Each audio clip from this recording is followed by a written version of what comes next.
ओम श्री साईराम. ओम श्री साई. भगवान श्री सत्यसाई बाबाय नमः. भगवान श्री सत्यसाई बाबांना आमचा नमस्कार असो.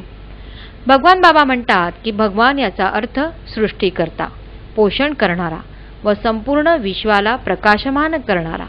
तसेच भगवान म्हणजे ऐश्वर्य, धर्म, यशस्स, श्री, ज्ञान व वैराग्य असा 6 गुणांनी संपन्न असणारा म्हणजेच षडगुण ऐश्वर्य संपन्न.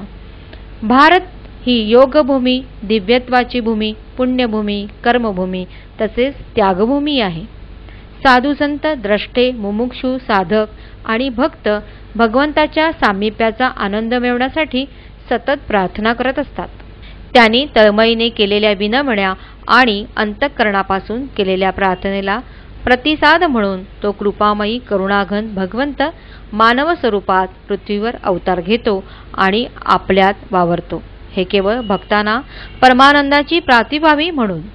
भगवंताचे अवतार केवळ भारतातच होण्याचे कारण म्हणजे भारत हा भाव म्हणजे आंतरिक भावना, र राग म्हणजे संगीत आणि त म्हणजे ताल यांचे प्रतीक आहे. जेथे भगवंताचा महिमा भाव राग तालात सतत गायला जातो. भारताला आणखी एक नाव आहे आणि ते म्हणजे हिंदू देश, म्हणजे जो देश ही म्हणजे हिंसेचा आणि दू म्हणजे दूरत्व म्हणजे त्याग करतो. या कारणामुळे भगवंतांनी भारताला आपले अवतारस्थान म्हणून निवडले आहे. आपले महत् भाग्य असे की भगवान श्री सत्यसाई बाबांनी सर्वांच्या प्रार्थनेस प्रतिसाद म्हणून भारतात अवतार घेतला. भारद्वाज गोत्रात रत्नाकर वंशात राजू कुलात जन्म घेतलेले भगवान बाबा आज संपूर्ण विश्वातील जनतेचे आश्रयस्थान बनलेले आहेत. जन्म घेण्याच्या अगोदरच आपल्या आगमनाची सूचना त्यांनी विविध चमत्कारांद्वारे केली. जन्म घेतल्यापासून आजवर आनंदरूप भगवानाने सर्वांना आनंदच प्रदान केला आहे. स्वतः भगवान असून नायकाची भूमिका न स्वीकारता सेवकाची भूमिका अत्यंत उत्तम प्रकारे बजावत आहेत. माझे जीवन हाच माझा संदेश असे म्हणणारे भगवान बाबा इतरांनाही आपलाच मार्ग अनुसरावा हीच अपेक्षा सर्वांकडून करतात.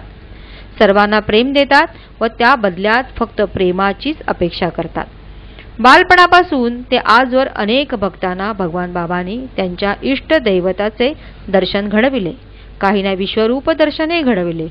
आज विश्वातील अनेक देशातील असंख्य भक्त भगवान बाबांची भक्ती विश्वभर करतात, म्हणजेच त्यांचे दर्शन हे विश्वरूप झाले आहे. आपले कार्य करत असताना त्यांनी नेहमीच हे स्पष्ट केले आहे की मी कोणताही नवीन धर्म स्थापण्यास आलेलो नाही. विविध धर्मातील लोकांनी जो त्यांचा स्वधर्म आहे त्यातच राहावे व सत्य, धर्म, शांती, प्रेम व अहिंसा या मार्गाचा अवलंब करून भगवंताप्रत पोहोचावे. जगदोद्धारणासाठी माझा अवतार झाला आहे. भगवंताचे जे विविध अवतार झाले त्यांच्या अवतार कालखंडात त्यांच्याप्रत पोहोचणे सर्वसाधारण भक्तांना शक्य नव्हते. इतकेच नव्हे तर अनेक अवतारांचे कार्य व महत्त्व त्यांच्या अवतार समाप्तीनंतरच लोकांच्या लक्षात आले. आपले महत्भाग्य असे की भगवान श्री सत्यसाई बाबा हा आजवरचा एकमेव अवतार आहे की ज्यांच्यापर्यंत पोहोचणे सहज शक्य आहे. इतकेच नव्हे तर भगवान बाबा म्हणतात, केवळ अंधानुकरण न करता या, परीक्षा घ्या, अनुभव घ्या आणि मगच दृढ श्रद्धा ठेवा.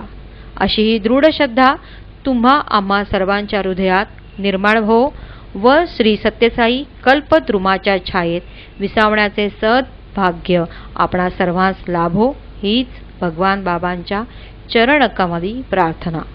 ओम श्री सत्यसाई नाथार्पणमस्तु.